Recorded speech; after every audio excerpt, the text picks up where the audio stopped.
Thanks for tuning in to Service Trucks USA. The guest today is Jim Styron. I hope you enjoy. Okay, it is February 28th, and it is Service Trucks USA, and we're back.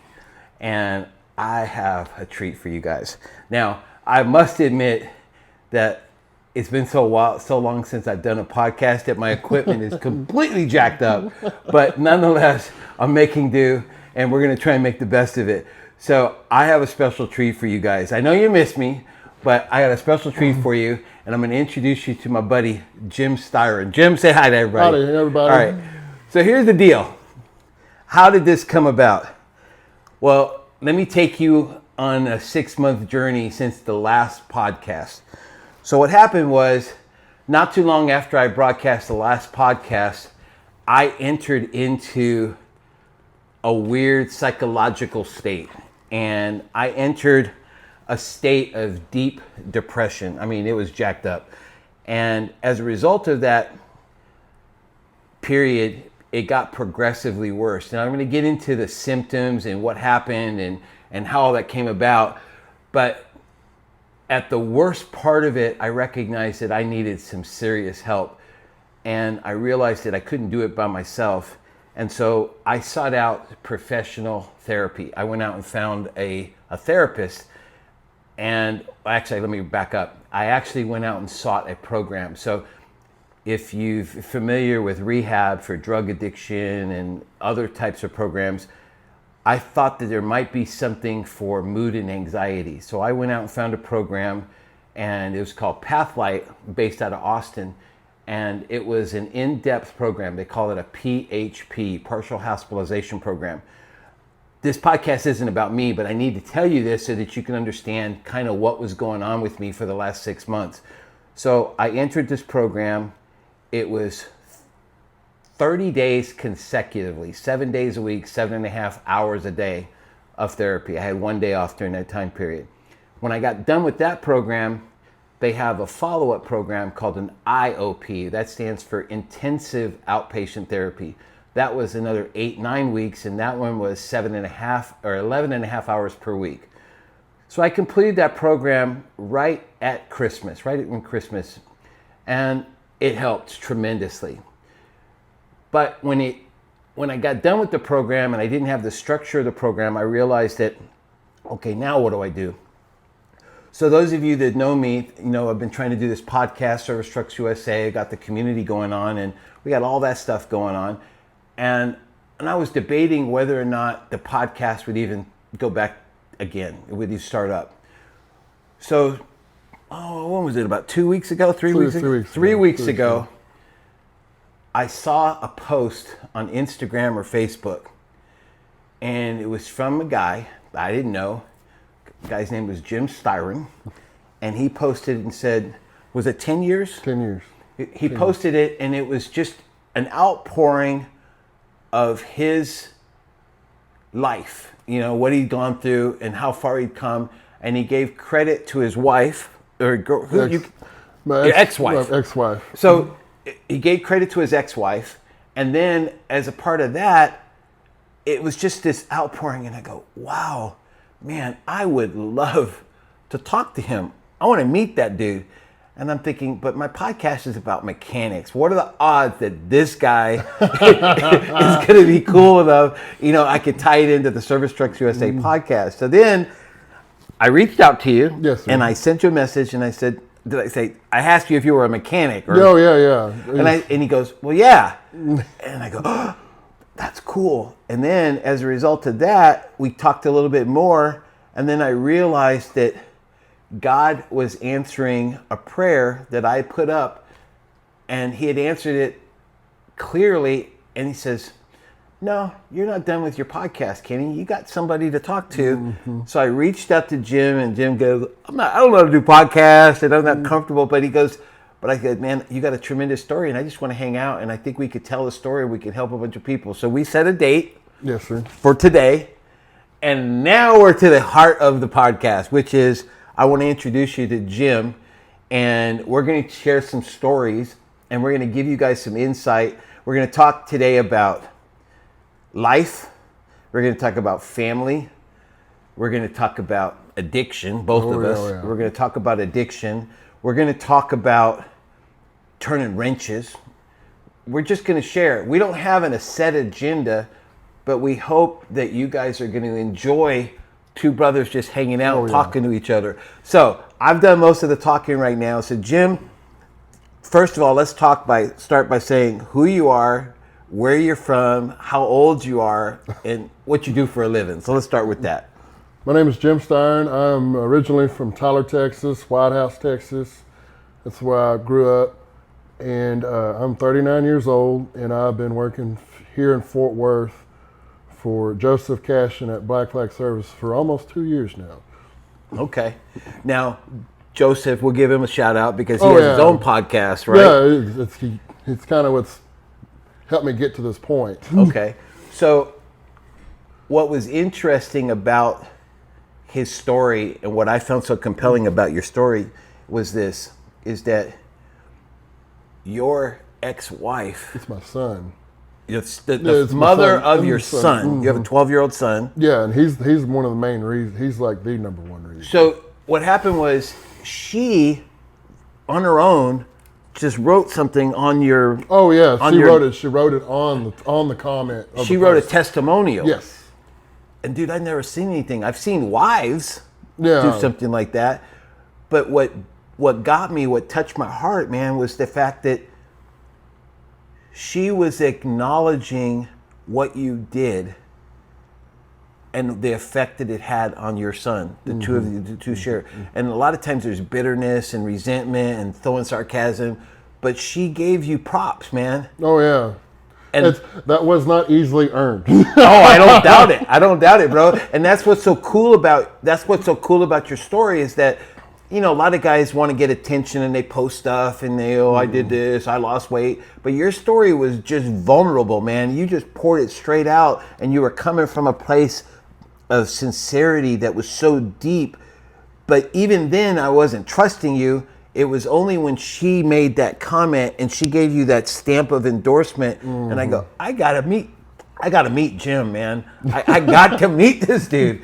So as it turned out, you know, we're just getting to know each other and now what I want to do is I want to talk a little bit about who Jim was and let's talk about what happened with you from the start. So tell me this, when you started out as a kid, you're a big dude, so I'm assuming you're an athlete? No. You weren't much of an athlete? I played, but I was not far from it. Okay, so tell me a little bit about you, junior high, high school. What kind of guy are you like? What are you about, man? I was really like in a lot of heavy metal, and I had a lot of. How it really went is I went from a private school, and then I went straight into middle school. Okay. Never been in public school my entire life at that time, and I met a few guys. A lot of them I still talk to. About 4 or 5 of them. They're still. Oh man, we've been friends since goodness 7th, 8th grade. Okay. And they're still in my life actively. Were they positive or negative? What positive. Were they? They were positive. Okay. There's a lot of negative, whatever, but you know, I was a friend of mine. His name's Lorenzo. That was the very first guy I met in White House. Okay. Ever. And we've been friends ever since, and we've just been like brothers. Okay. And then I met a guy named Blake, and then I met another guy named Randall, and we were friends more or less like the tripod. Okay. And Randall was in the football, Blake was in the football, and we all just and we also had a bunch of classes together. Okay. And then my friend Anthony, I had a few classes with him, more or less ag, welding and wood shop and stuff like that. And we built race cars together. Okay. You know, dirt race cars from late models to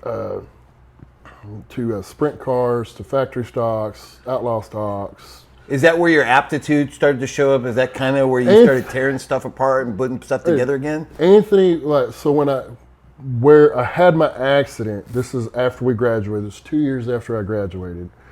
And when I had my accident when I was drinking and driving, and that's where Anthony and his dad and his mom gave me something to do. Okay. Well, we haven't told anybody about the drinking. We haven't talked about that yet. No. So what I want to do is I'm trying to paint a picture of what kind of kid you were. Oh. So were you a troublemaker? Did you get in trouble? Were you pretty good? Kind of skirting around the edge?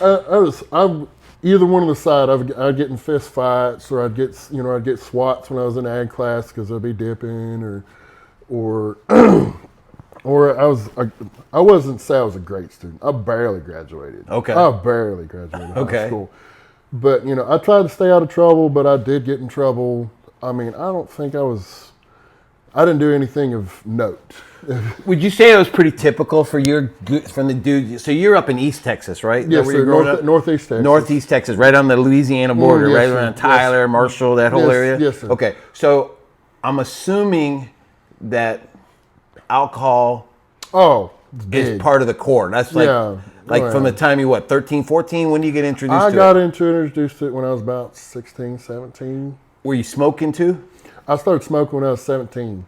Cigarettes or other stuff? Cigarettes and everything. Okay, but mainly cigarettes. Okay, so but that was culture. It didn't make you a bad guy. That just made you pretty. That's how everybody was there, right? Oh yeah, everybody was like that. Okay, so now we graduate from high school.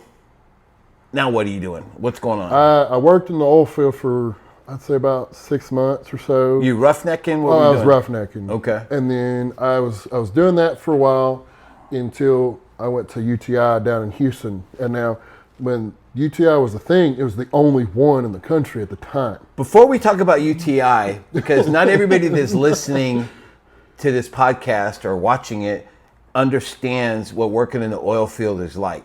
So what I want to do, I want to spend a couple minutes and I want to talk about what exactly are you doing as an 18, 19, 20-year-old in the oil field? What exactly does your day look like? I started working for Patterson UTI Drilling, and I started off in their yard, and we were sandblasting and painting mud tanks, substructures, derricks, mud pumps, whatever. And then I moved into the mechanic shop working on some of the stuff like mud pumps and drawworks. Did you already know how to do all that stuff? No, absolutely not. Did they train you? How did they teach you? It was trial by error. They sit there and go do this, and well, you're doing it wrong. But the oil field is notorious. They're hard guys to work with. It's not much different than being a mechanic. Okay. Starting to learn out. Okay, so you're doing that for a couple of years. You ain't making a whole lot of money, right? I did that for about 6 months. 6 months, okay. 6 months. And then I got onto the drilling rigs, and I started working on it as a foreman. Now, what's a drill rig? Drilling rig is what we're actually Okay. drilling hole in the earth. To actually extract natural gas and oil. In northeast Louisiana and northwest Louisiana is one of the biggest natural gas fields in the in the country. Okay. And at the time, the price for natural gas is way up. Okay. At one point we had more drilling rigs in East Texas and northwestern Louisiana than West Texas did. So back then, if you can breathe and you don't kill anybody, you can get a job. Oh yeah. Well, the application actually said on there, most applications, have you ever committed a felony or blah, blah, blah, blah, blah. No, it wasn't even on there. Name, address, can you pick up over 100 pounds repetitively? You're hired.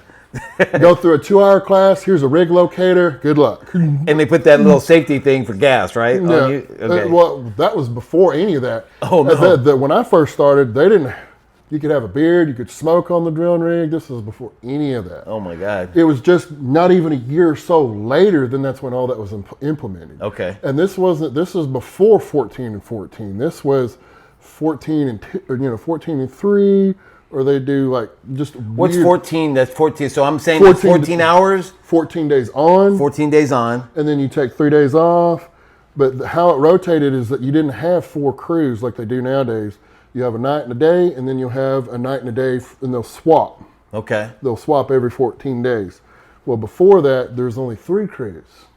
So it would sit there and swap back and forth. So you work 14 days, and you take 2-3 days off. And then you come back, you work your 14, and then 2-3 days off. Dang. But we weren't driving all the way up to West Texas and back because it's right there. The oil's right there in East Right, Texas. it was just natural gas, so you'd only drive 45 minutes to an hour. Okay. So you could go home or you could stay because they did have a trailer on site. But you could go home if you wanted to. Oh yeah, you could go home. Okay, so that's your young life. You said a couple years after you graduated high school, you had an accident. It was October 27th of 2007, I had an accident. Okay, so let's talk about, did you drink a lot? Oh yeah. So would you consider yourself pretty much a drunk at that point? I was 5 times over the limit. 5 times over the limit. And so what happened? Let's talk about the accident. What happened? Okay, I was at the bar that night, and then when they finally did cut me off, they said that's enough. I left. I didn't make it a football field out of the parking lot. I was coming out. It was raining that night. When I came out of the parking lot, my truck, the ass end of it came out from underneath me, and I was going about 50, 60 mile an hour because I was acting stupid. And as I came out, I actually slid, and then I went into oncoming traffic, and I went in between 2 cars. Oh my God. Head on. And they were going about 45, 50 or so, but when I ran into them, I split in between. And then I spun around and I landed in a ditch in that truck. Completely totaled the truck. I broke my neck, ribs, collapsed both my lungs. I broke my neck in 3 spots, and then I broke my collarbone. Was anybody hurt in the other vehicles? Yes, they were. Not proud of it. The lady that was driving, it was one car, they were fine. The other car, I hit them so hard, I shattered her hip, and then her boyfriend, I shattered both of his fingers. So we're all 3 of us are heading to the hospital, and I didn't know if I was going to live. And I went up to the hospital. They drew my blood, and then the surgeon that came in, he said, "You were this close. 3 things: either dying, being paralyzed below your neck, or being paralyzed from your waist down." That close. 9 months later, without surgery, I walked away. So tell me this. Obviously, that's not a proud moment of your No. life, okay? No. But what are you feeling at that point? Like, what are you feeling? Guilt? What's going on? The biggest piece of shit you could imagine. I'm like, I just hurt 2 other people. I'm here laying in a hospital bed. You know, my world's just falling apart. You know, I'm like, what did I just do? When did the police show up? Immediately. Immediately. And then the ambulance and everything like that. But they couldn't haul me off that day. Because you're all messed up. I was too messed up. So now you recover, then you get arraigned. Oh yeah, it was about. They called me and they said, "You need to come in and turn yourself in." So I turned myself in. Let's say this is about. I was healed up by then. It was about 9 or 10 months later. And they call me in, and I go in, turn myself in because there's a $20,000 bond. You got to pay 10% on top of that to get out. So I was in there for about 2-3 days until finally that I had money. My mom had to access it to get to it. So she was able to come up with the money. And then I think my uncle also helped me get out too. They fronted it up. I got out. And then at that point, then I was on pre-trial probation. No, not at that point. I was just paying my regular. It was 3 months later, then they indicted me. And they came back and they said, I was working in Buffalo or Bryan, working on a rig. And then I was coming back, I got to the shop, I got dressed out and left. I was in a service truck at the time, working on drilling rigs. And I was speeding home. I was in my brand new truck. I was hauling ass. I think I was going like 105 and like a 50. So you still were stupider than hell. Oh yeah. You were dumber than shit. Still dumber than shit. Okay. Still dumber than shit. they pulled me over. As a DPS officer pulled me over, and she said, "Miss Styron, you've got a warrant out for your arrest." And I was just like, "What?" She's like, "You've been indicted." And I didn't know any of that, what that means. And I was just like, "I just got out 3 months ago. I bonded out." And they're like, "Well, you're going back." So she said, "We can do this the easy way, we can do this the hard way." And my friend Randall, he's a DPS officer, and so was his dad. So, and I've heard stories about her, and I was just like, "Nope, I'm not going to argue with you. I'm not going to argue with you." She's like, "I'm going to put you in handcuffs, and I'll put you up front with me where I can sit there and I can make your life a living hell." And I was just like, "Yes, ma'am." I just got in the front seat and didn't even bother. She hauled me off. She allowed my mom to get the truck before it was impounded. And they hauled me back, and I was in there for about a week until all the money was gathered up. So now I already spent $2,000. Now I had to come up with another $7,500 on top of that. So in total, $9,500 just to get out. So I get out, and again, just in shambles. I'm like, what am I going to do? And it was like, I got out, and I went back to my boss. I was like, "Hey, I got out, and I'm coming back to work." And he's just like, he said, "Go ahead and get your tools, pack up, and go ahead and go home." He says, "You're going through too much stuff right now." And he said, "You're going to be going to court back and forth." He said, "I don't need you." And I was like, okay. Packed all my stuff up. I couldn't get a job for months. No, but nobody would touch me because they had me on pretrial probation. They'd have me come in every week to do a drug test. I did that for 9 months. So, insurance pays? Oh, also, they sued me. Okay. The insurance company, my insurance company would only pay $25,000. Because that was the limit. That was the limit. So her medical bill was $95,000. So it was $70,000 on me.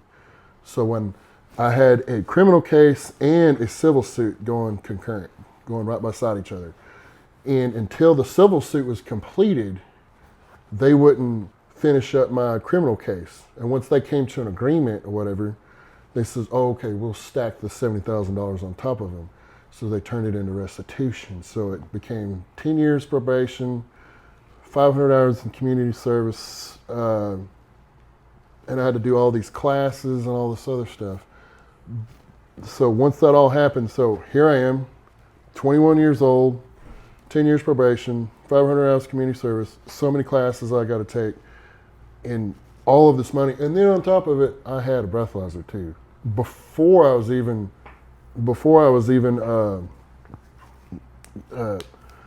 the judge, this is your sentence. So for that whole time I was doing pretrial, I had a breathalyzer in my truck the entire time.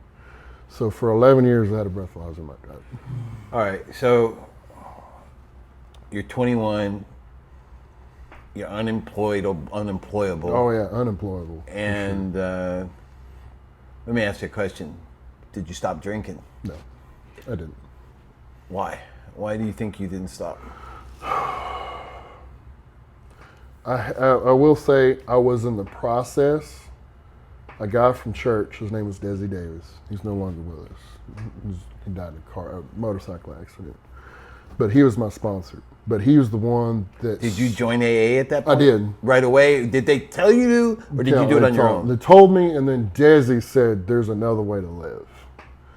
So, but as an addict or an alcoholic, whatever, you sit there and you wrestle with it. Some guys, they can just get it right away, but they sit there and say they've never relapsed and lie. Yeah. They're lying. You at least relapse at least once. Yeah. I relapsed multiple times. But Desi's the one that kind of led me down the path that, hey, there's a different way. So it messed me up because you sit there and you think about drinking, but then it also makes you feel guilty. But so I did that back and forth. There would be moments where I would do 6 months or a year, and then I'd just fall right back. So I just did that back, forth.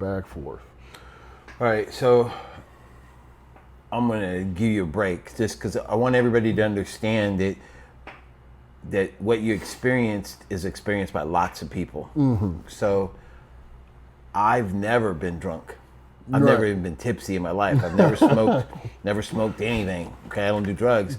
So, I'm like holier than thou, like I'm good. But I realized at a young age that I have an addictive personality. And so my experience was that I saw what alcohol did to people who I thought were really smart, and I go, I'll pass. I don't want that in my life because I don't think I can control it. So I always contained it. But what happened with me was when I told you I went through that period this past summer, I started playing poker. And I didn't think poker, I thought poker was a skill game. I thought it was a skill game. I didn't really equate it with gambling. And so I started learning to play. And I've always played it, but I wasn't very good at it. So I play a little while and go home and wouldn't play for another year. But now all of a sudden I start treating it like a hobby. Like instead of golfing, I go play poker. And there's poker places everywhere in Texas. They're everywhere, right? Yes. And all of a sudden I win, I get pretty good. And then next thing you know, I realize I can't stop. All I want to do is play poker.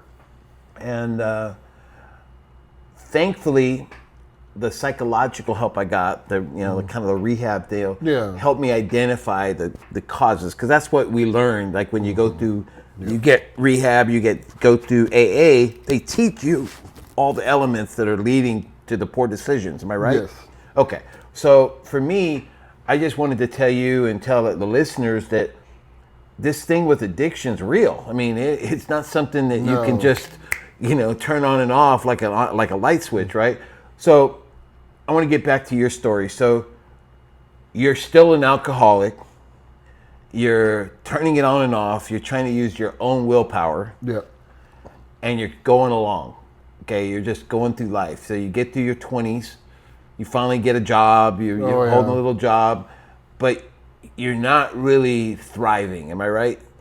Or are you? So when I finally thought I had it going for me, I had a wife, I had a son, things were pretty good, but all behind closed doors, not everything is what it's supposed to be. Right. And, I had issues with my in-laws and then my ex-wife and then my own family and then sitting there trying to be a father and I'm sitting there trying to juggle all this, I think for the most part when I was married, I did pretty good being sober. There were times that I drank, but I didn't go overboard. I don't think very much. But, she would probably be the one to sit there and probably tell you. Is that the same woman that wrote your message? Yes. So that was your ex-wife? Yes, that was my ex-wife. So did she get tired of your BS? Yeah, she eventually did. It was back in October, again, of 2014, she filed for separation. Okay. And kicked out of the house. And then we're going through all that process. And then I didn't see my son for like a month. How old was your son at that point? He was 2.5. 2.5 years old. Okay. And did that immediately make you go gravitate back to alcohol? Immediately. Because I was just like, whatever, like who cares? I wasn't necessarily that. It was just trying to drown the pain. Amen. I know what that was. Drown the pain because I was just like, I can't see my son. I just lost my wife. I lost my house, my land, all of it, everything. All I have is my tools and the few belongings that I have in my pickup. And that was it. Then I was just like, this is not how things are supposed to be. But I sit there and I fall back into my ways and drinking heavily. Okay, I want you to tell me something. Were you still driving and drinking? Oh, yeah. There's many moments where I sit there and I didn't realize how I got home. Many, more than one. What would you tell, okay, you know how people want to judge us and go, well, why don't you just stop? And that's mean and you're stupid and you're hurting people. And they tell you stuff, but I'm going to share something with me. Yeah. I'm going to share something that I learned when I went through all this therapy stuff. They teach you all of these coping skills. They teach you all these coping skills when you go through all the therapy, right? Okay, you can do this, you can do that. And then one of them is like, you can call a friend. I think that's what they do in AA, right? Yeah. You call your sponsor, right? Yeah. Well, in my issue, I don't really have a sponsor because my issues are unique to me, right? So what I did is I was listening to him and I made a video to myself. Okay. I recorded a video talking to me, because there's no way you could lie to me, because I am me. Right. I know exactly what I'm thinking, and I know all the lies and all the crap that I would feed if I were talking to you, trying to tell you I had it under control, right? So I talked to myself, and I made this emergency video. I have it on my phone. Okay. And I have this, and it that. basically says, when you feel an overwhelming urge to go play poker, like when you feel like you're completely out of control, before you go, just play this video. Just play it. And then they taught me some other techniques of making some like 3x5 cards, that I would keep, and I created these steps. So anyway, I did this. But what I want you to do is I want you to talk. What would you say to the younger version of yourself to try and get you to not do as many dumb ass things as you did? What would you say to yourself? I've had this conversation myself many times, and the part of me that sits there and I sit there and try and talk myself out of this, or like you're being a dumbass, is that, and I know this is probably not necessarily good, but I wouldn't be the person I am today. And then I wouldn't have, there's been a couple people I've helped, not many, but I mean, if I didn't have this testimony, then we wouldn't be here. So we're both Christians. Yes. So I can understand what you're saying. I get it, because even though I have this tape, and you remember you said, if they tell you they haven't, what do they call it? Not relapsed, or what's the word you used? Relapse. Okay.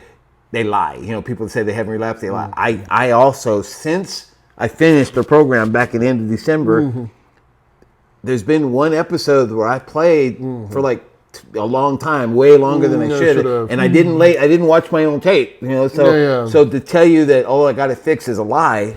It's a constant struggle, and I had to recognize that I probably just can't play poker anymore, because for whatever reason, my brain associates it with a lack of impulse control. So I just had to say, you know what? I'm gonna have to trade that for something else.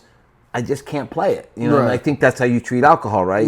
You can't have a little bit. No. Because any bit is, for some people, that's the way we are. But here's what I was gonna say. I appreciate what you're saying about you wouldn't be the man you are. But let's say we could talk to somebody that hasn't quite screwed up. What would you tell that guy if you could try? Do you think it's possible that you could have been stopped? Do you think anything could have stopped you? No, because the night that I had that accident, I had a guy sitting there trying to talk me out of it, but he didn't physically stop me. So what he should have done is taken your damn keys. He should have, but it was years later, because years and years and years I blamed him. You could have stopped me. But later, I sat there and I was just like, I made that decision, regardless if I was out of my mind or not. I'm the one that made that decision. I've got to own up to it. It's funny you mention that, because I am convinced, I am absolutely convinced, if that accident didn't happen, one or two things would happen. I would be 6 feet under, or I'd be in prison. One of the two. Okay. So it's funny how the blame game, because my fiance, I wanted other people to tell me not to play poker. I wanted other people to, you want to shift the responsibility to somebody else. So, okay, I recognize that. So for those of you that are listening to this podcast, here's what I'm going to tell you, okay? Look, me and Jim are just hanging out, we're just talking, but the reality is that there is a better way. We both figured it out, and we haven't told you everything we've gone through. There is a better way. You don't want to hurt people that are innocent. You don't want to have an accident and kill somebody because of your stupidity, your selfishness. That's not cool. You don't want to lose your home because of a gambling addiction, right? No. You don't want to lose your job. You don't want to lose your kid. You don't want to lose. So we're telling you that the consequences of being an idiot are pretty severe. And we are both blessed. You know, God had extended us grace, but not everybody's going to be extended grace, and there's going to be adverse consequences for a lot of people. All right, let's fast forward a little bit. So you mentioned that it was because of your son. What's your son's name? My son, his name's Ryland. Ryland? Yes, sir. Okay, so how did Ryland affect Jim? What did Ryland do for Jim? Okay, backstory. So my dad passed away when I was 5. Okay. It was on Christmas Day in 1991. So he's been gone for 33 years as present day. Okay. Now, back in 2015, of February 7th of 2015, that is the last day I took a drink. Because the next Sunday, I had to kind of clean up because then I was going to go to probation. I had to sit there and be somewhat straight. And I've never been tested for alcohol, which they can, but they just never did me for many years. They just tested me for just the basic drugs, weed, cocaine, meth, all that. And it's just a typical drug test. When I go in, they call it an EGT. I can't remember, but it's an alcohol test. And you pee in a cup and they send it off to the lab.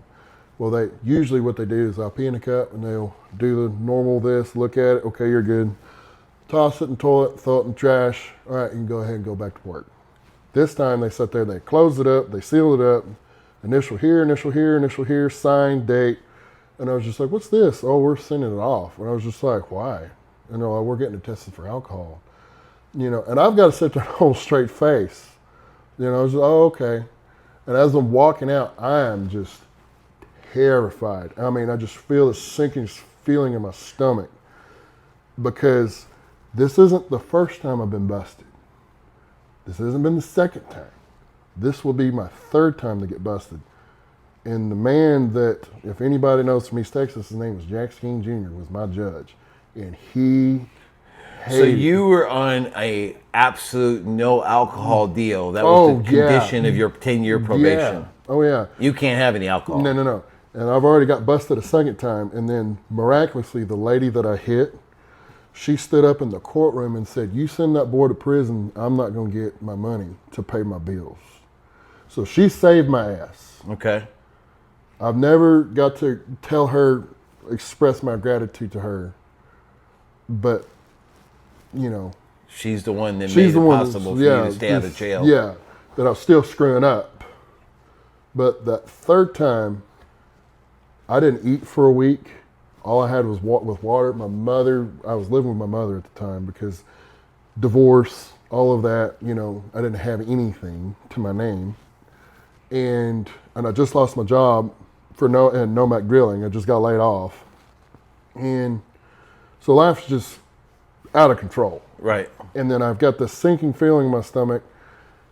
And then all I could sit there and think to myself was my son. And the last time I was in court, when I got busted the second time, that judge said, the next time you screw up, it's 20 years flat. Period. That's 20 years. I know that's not a lot. But, it is a lot. But to some people, oh, it's not a lot. And you got these badasses that sit there and talk about it. You know, that they're professional criminals. Right. And my son's 2.5, 20 years. Let's just say by the time I go through all the court and everything like that, he'll be 23 by the time I get out. That's 2036. I would be in prison right now. Right. Would you want to have anything to do with me after that? Probably not. Okay. And that was my driving force to stop. Because I grew up without a dad to take me to car shows, to take me hunting, to Boy Scouts, to football games, to race cars, monster trucks, just sit there and have somebody to talk to. And I was just like, I'm going to be a real piece of shit if I don't get my shit together. Because my son needs me. And if I'm not here to help him along the way, then who is? and he's changed my life. And So tell me this: how did they not bust you when they sent you? I don't know. I don't care. It was a blessing in disguise, and also I went and did my own alcohol test that day, because that's what my bail bondsman taught me. If they ever sit there and try and pull you on something like that, go get your same test, do the exact same thing, so they can sit there and they can have something to argue with in court. So I went and did my own, and it came back negative. Okay. I don't know how, because they go back 80 hours, and it hasn't even been 72. Okay, so it's one thing to say you're going to clean up your act. It's one thing to say that you love your son and all that. How do you make that transition? How do you actually get to the point where you're not going to ever have any more alcohol? How do you do that? For me, and then AA was one of those things that AA helped, but the last time I was in an AA meeting or whatever, they told me I was selling drugs on the corner. They said I was sitting there drinking. They said I was still drinking heavy, which I was, but I was not selling drugs. They said they caught me selling drugs, so they kicked me out Of AA. of AA. Damn, dude. That's So bad. I have not been back ever since, and I don't care, whatever. I said, if they help you, that's great or whatever, but I don't care. Okay, so But the driving force for me to stop was literally from age 5 to age 28. I did not have a father, and there's many, many, many moments that I wish I had a dad.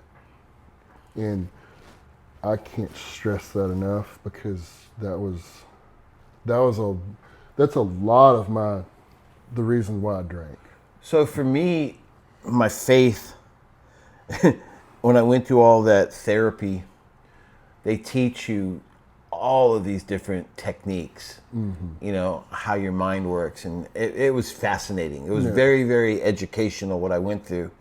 But the funny thing is after going through 12, 13 weeks of intense therapy, the conclusion was I needed Jesus. I mean, he had a major part of it. Don't get me lying. I know, but I'm just laughing after all of this psychotherapy. Oh, yeah. They're trying to get me to take drugs, you know, all this kind of stuff. Yeah. And it all came down, and I kept taking all these tests and doing all the things, and it came back, you need Jesus, son. And I thought that was funny. So let's talk a little bit about your faith, man. Where does your faith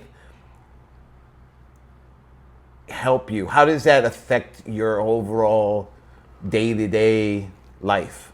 Well, I mean, there's a long time I fought it. And there's still days I fight it. Don't get me wrong. Don't sit there and tell you, you know, there's days that I feel great about, and there's days I don't feel too great about it. But my faith right now is that, man, I'll tell you, if it wasn't for my church family back home, I wouldn't be here. Why? What did they do for you? They did for me is they sat there and they held me in my moments where I was broken and I had nothing. That made me feel like a human being, you know. And that's where people get church mixed up, is that they think it's something that's perfect and everything like that. The people at my church that I grew up with, because my mom was single, and a lot of the people that I knew were divorcees or divorced men or widows or widowers, and those were the people that were real. They didn't play church. They knew that it was the house for sick. And so I'd sit there and I'd talk to one of my mom's best friends, his name's Pam, or one of my other good friends, his name's Ron. He's like my dad. I mean, there's many of those men out there. Tony Fears. There's a lot of guys in there that sat there and they treated me like a son or a friend, or I needed a mother when my mother wasn't there, or they explained things to me, you know, and that was God's love. It's, you know, it's not just reading the Bible, it's also going through people, you know, for me, that's what it is to me, is people sit there, and that's how God communicates with you. It's not just through prayer, it's through people. And through acts. There's been many times where I didn't think God was real, but then there's other moments where I sit there and I'm like, oh yeah, he's real. Mm-hmm. He's very, very real. So, for those of you guys that are listening to this podcast or watching our little video, you go, what does this got to do with service trucks? Well, it's my show, and I get to do whatever I want, and I'm just telling you guys that we got a mechanic here. We got a sales guy, and we got a mechanic, two brothers just sharing, and that's all life is, bro. That's all it is. We just talk to each other, two guys hanging out, and we're just telling each other, being vulnerable with each other. And I'm going to shift the conversation a little bit away from our composite failure. And let's talk about wrenching a little bit. Oh yeah. All right, let's talk about wrenching. So you are currently employed Black Flag, right? Yes, sir. And he's a good guy. Joseph's a great guy, right? He's a good dude. So is Andy. Okay. Everybody there. So here's the deal. Talk to me about the state of being a mechanic in Texas, Fort Worth, Texas. How's biz? What's your career like? Are you enjoying it? Let's talk about your journey as a mechanic, as a field mechanic. Tell me about what's going on. I know you worked in the oil field. Oh yeah. And you did all that kind of stuff, but then you start wrenching. What do you specialize in? Do you work on trucks, heavy equipment? What do you do primarily? Well, I started off in automotive. That ended pretty quickly. And then I went back to the oil field, and then the oil field went down. And then there's this little mom and pop shop called Rainey's Fleet Service out of Tyler, Texas. Mm-hmm. And they were looking for guys. And I didn't know nothing. So I came at him for like $10 an hour. Okay. This is 2017. I didn't have a job. I didn't have any money or anything like that. And never worked on trucks in my life. I went to school for it, but I've never got to touch them. Before I get into that, I want to, you mentioned you went to UTI, right? I did. It was 6 months, a year? How long was that? This is when UTI, when you had to do automotive and diesel. So you couldn't just take diesel. Like I got a guy at the shop right now. He's 19. He's going through Lincoln Tech. And he says, I'm just taking the diesel program. And then I talked to another guy he's 27, 28. His name's Marcus. He went to UTI. And he says, oh yeah, I just took the diesel program. When I first went, you had to take both or it was no deal. Okay, so it's about a year, 2 years? It was about 18 months to 20 months. You completed the program. I completed the program. And so you got some knowledge. Oh, I got some, but this is all before pre-def and all that other stuff. Okay. Yeah, this is I think by the time I got out, DPFs were just beginning to be a thing. Got it. Okay. So, but when I had my accident, it all just went away. Gotcha. No shop would ever hire me. Gotcha. So you're completely out of the game. Oh yeah, I was out of the game for 10 years. Okay. So now, you're working for this small fleet operation out of Tyler, and you and we had dinner earlier, so we kind of, I got the inside scoop, but basically what I wanted to share with the audience is that you're thankful to have a job, right? Oh yeah, at that point, I was just glad to be there. And they're kind of reinforcing this deal that you're lucky to be here. No, yeah. And don't be all cocky and, you're here about, you know what I mean? And so how'd you end up leaving? Like, what made you be willing to leave the security of a job finally? It was, and it was really hard to leave because, I bonded with two guys or two cousins there. His name's Billy and Tony, and they're the ones that taught me everything that I knew up to that point. Right. And trucks and trailers, anything. And that's what they helped me on service calls because I moved into service calls. I was working there. I started in 2017. They moved me into the service truck in 2020, right before COVID hit. Right. And once COVID hit, it was balls to the wall. We were going 80, 90 hours a week. We were busy because we only did freight. Right. We didn't work on like owner-operators, this, that, and the other. We did every now and then, but we were big players. Walmart, Swift, JB Hunt, Schneider. They were moving freight left and right. Like crazy, right. Yeah, so we were busy. And that's how I got introduced into the truck. And then we also had UPS Freight and UPS Ground. Okay, so you end up meeting the gal. She lives in Burleson. You end up coming out to DFW, Dallas Fort Worth, and you meet a guy. Right? Was it Joseph you met first? Yeah, I met Joseph. So you met Joseph, and you guys are just kind of like flirting with each other, right? It's not like a general offer right at the get-go, right? No, I mean, like, we sat there and we bantered back and forth on Instagram for, I don't know, I guess a week or so. I can't necessarily remember. And then he finally had a free moment. We finally talked on the phone, and he finally had a free moment. He's like, come up on Saturday. Just okay. And I called a girl named Kara, that was my girlfriend at the time. And I said, hey, I'm coming up. And then she's like, well, I got to work this weekend. And I was just like, well, I need a place to stay. And I'm going to go talk to Joe, because he was in Burleson and she was in Burleson, and it just kind of happened. Gotcha. So Joe and I met at the Whataburger in Burleson on 174. And we sat there. We didn't even go and eat. We just sat there and talked, because he didn't have an office at the time. Right. Because it was just him and Andy running 2 trucks. And they didn't even have a shop. They were just running out of 2 trucks. And so we sat there and we BS for about an hour or so. He did a lot of the talking. I did some talking, and I told him what I knew and what I didn't know. I was real upfront with that real quick. I said, this is what I know, and this is what I don't know, and this is what I want to learn. And he sat there and thought about it for a week or 2 weeks, and then he gave me an offer, and he says, if you want to come to work, you come to work.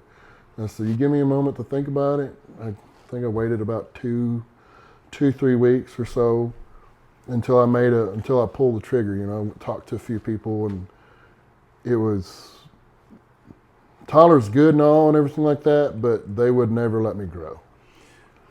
How has that transition been? Like, are you more, well, talk to me. How has that experience been in terms of your skill set? My skill set as a mechanic, whatever, has grown exponentially. Joseph is, Joe and Andy are probably some of the best diagnosticians I've ever met, ever. They're some of the, and anything Cummins, they know it. Johnny on the spot. Anything. They know it. They've done it for years and years and years.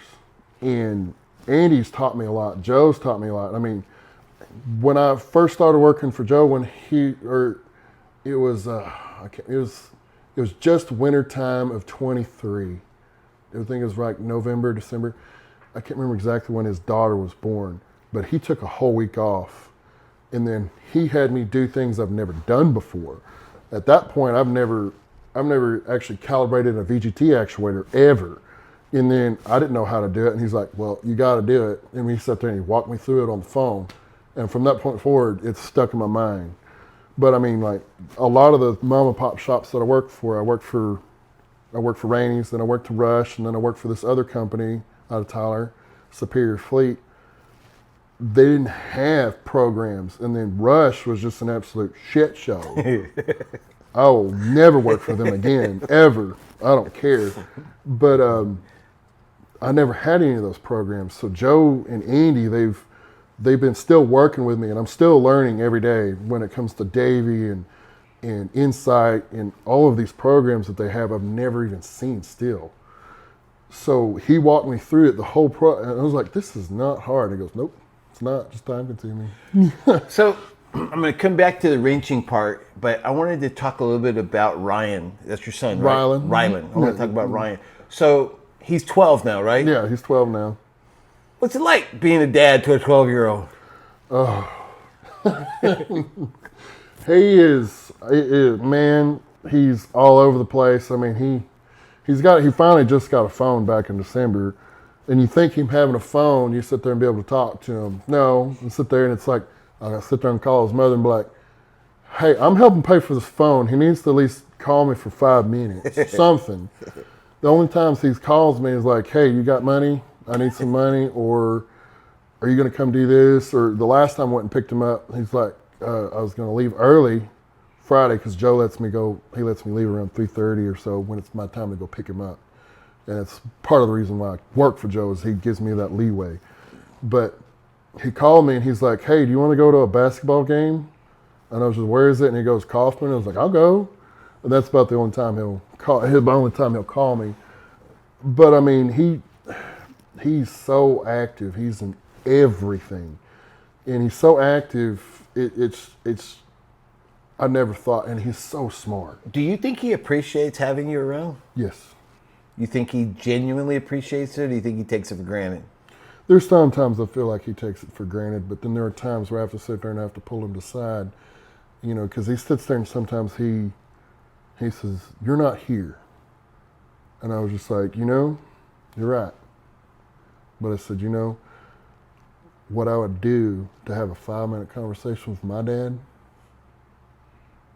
and he kind of goes, "Oh," and I was just like, "Okay." You see, the funny thing is, here's the cool part, is that he's going to appreciate it later. Eventually. He'll eventually get it. Eventually. But you know that you're making an imprint on him. You know you're making a difference, Oh, right? yeah. I mean, it's like this past summer, I finally had my very first vacation in over 10 years. And the only way that my son's troop in Boy Scouts was going to be able to go to this camp at Possum Kingdom Lake, which is called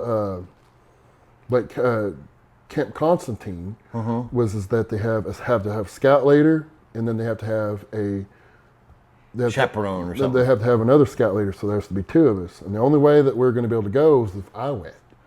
And my vacation was coming up, and he was like, "Do you want to?" And they're like, "It's paid for, this, that, and the other. The only problem is you're going to stay in the tent." But I was just like, I'm going to go, and I'm going to have a good time. And I went, and the weather was really good. In the middle of June, 2024, the weather was really good. But that was the only way that they were going to go, and I got to spend 6 days with him. 6 days. And it's funny, when I look back at my life, if I count all the significant memories I had with my dad was there the whole time. It was when I was 12 years old. That was the time. He took me deep sea fishing, San Francisco Bay, and I remember being seasick and hating it, and then fish on, you gotta fish. And my seasickness went away. Yeah. And I ended up catching this 25-pound salmon and got the biggest salmon on the boat. And it was the most significant moment of my young life with my dad. So I think it's a blessing that you got a chance to do that. See, I think that God does things on purpose. I don't think things are happening by mistake. And I think that the whole idea behind what you have gone through is to put you in a moment so that you intersected with me, so that we could tell some guys the story and share this experience. And the summary is,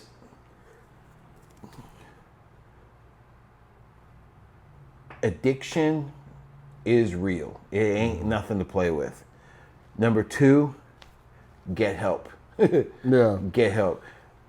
Jim was blessed with a church and some people that didn't judge him, didn't condemn him. They just loved on him. And he had a sponsor. It didn't work out perfect, but at least he had something.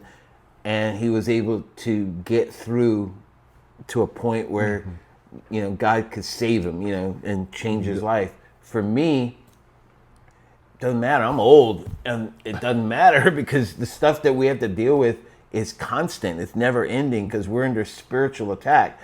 And then the last part I would share with you guys is that it's okay to intercede. Like if you see something that isn't right, am I right? Yep. Don't be afraid. Don't be passive. Jump in there. If I wasn't willing to take the rejection, I reached out to Jim. He could have told me no, But the fact that I stepped out there in faith, he's here, and now all you guys get to hang out with us, and you get to have this little moment of experiencing. So be fearless, get out there and jump in. Wouldn't you say that? Yes. Now, I'm going to wrap this conversation up with the following. So what's your plans in the future, bro? What you going to do? How's life going, and where do you think this thing is going to go? What do you have a plan right now? Right now, I mean, I'm really trying to work on getting some money together so I can move to Burleson. Right now I'm living in the HEB area, or mid-cities, which is about 35 minutes north of here. So you want to reduce the commute. And you mentioned you're looking to possibly buy a house, right? I want to buy a house, yes. So I'm going to lift that one up in prayer. Lord, help my brother Jim. We're going to laugh about this, but we're going to pray right now. Lord, help this young man find him a house. Give him something that bless him with his testimony, the thing that we're doing right now. Lord, I pray that you will give him this house, and then we laugh about this a couple years from now. Because Kenny, you know what happened? And then we start talking. We'll do another follow-up podcast. Okay. What about work-wise? What's your goal in terms of, right now you're in the shop, right? Right now I'm in the shop. I mean, I'm happy being a tech, but I mean, eventually, I'd like to be either back in the truck or, I don't know if it'll ever happen or whatever, but, eventually maybe move in the office or, by chance, if it ever does come about, do my own thing. Well, all I can tell you is this, bro. I think that there's going to be a lot of guys, gals, folks, moms, wives, daughters that are going to be blessed and they're going to enjoy our little chat, because on the surface, it's a pretty bad story, right? It starts pretty tragic. It's horrible. And we both recognize that it could have ended a lot worse, right? Oh, yeah. But, the God we serve has this unique, uncanny ability to take broken people and mend them, because like you said at the very beginning, he ain't there to heal the healthy. He's here to heal the broken and the sick, right? That's right. That's what he said. And if I was paying attention, I'd quote you some verses, but right now I'm not on my game and I don't know my verses right now. But the bottom line is this, is that I am so thankful that you took a few minutes to hang out with me, and we get to share this little story. I know that it's going to impact a few people, and I know your Instagram thing's going to blow up. What's your Instagram handle, or how do they find you? I believe it's capital JIM period 7487. You hear that? Capital JIM period 7487. 7487. That's his Instagram. He has some really cool posts on there, and check him out and encourage him. Our little deal is Service Trucks USA and the Service Trucks community, and we're going to do more of these podcasts. I'd rather talk to regular old folks like Jim than talk to all these fancy old folks from these big old companies, because I think this is more real. And I want you guys to know that we're back. We're going to keep making these little podcasts. We're going to get better equipment once I figure out how it all works. I got good stuff. I just don't know how it works. Yeah. But, man, I can't tell you how much I appreciate you. I know it's late. We got a late start today, but I really enjoyed it, man. And I want to thank you for taking the time to hang out with us. We'll put this thing together. We'll put it out there, and hopefully a few guys will listen to it and learn something about it, okay? Addiction's real. There is help. God is the answer to both of our problems. Our children, our families are critical, and that helped both of us go through some pretty tough stuff, the things we do for our family. And as men, that's our job. Our job is to protect and care for those that we love. And I'm so thankful that, Jim's my new buddy. And I want to thank you guys for joining me today on our podcast. And tell your friends. Make sure you subscribe. Click the links that are in here. It's on all your favorite channels. Every single one of them, you can get our podcast. And I really hope that you guys are appreciative of Jim, my bro, taking a few minutes with me, all right? You good? Yes, sir. All right, well, we are done with our podcast for the day, and I want to thank you guys for joining us, and tune in next week for Service Trucks USA. Your host, KJ Johnson. Peace. Subscribe right now to Service Trucks USA on your favorite platform so you'll never miss an episode. And don't forget to follow us on Facebook at Service Trucks USA. That's Service TRUX USA, where you'll get even more great content, discussions, and resources related to vocational service trucks. I look forward to getting to know each of you better. Until then, keep your fingers dirty and your nose clean. This is your guy, your man, your dude, KJ, signing off.